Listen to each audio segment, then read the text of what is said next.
Deuteronomy chapter 25.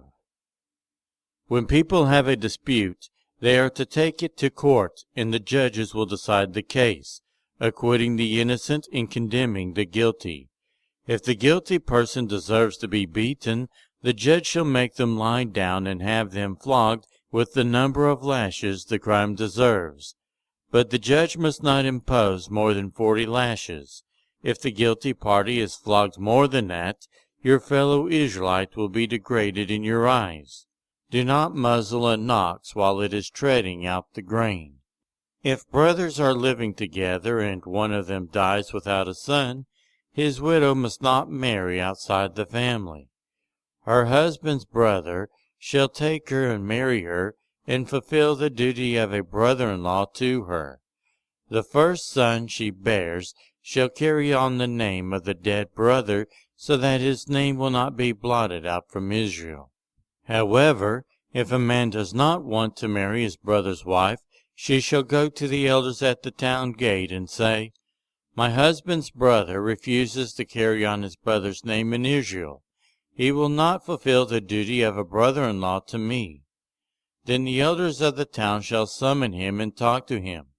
If he persists in saying, "I do not want to marry her," his brother's widow shall go up to him in the presence of the elders, take off one of his sandals, spit in his face, and say, "This is what is done to the man who will not build up his brother's family line." That man's line shall be known in Israel as the family of the unsandaled.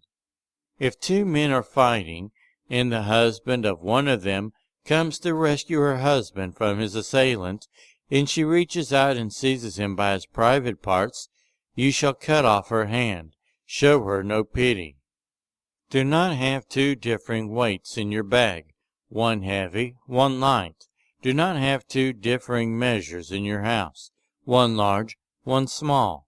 You must have accurate and honest weights and measures, so that you may live long in the land the Lord your God is giving you. For the Lord your God detests anyone who does these things, anyone who deals dishonestly.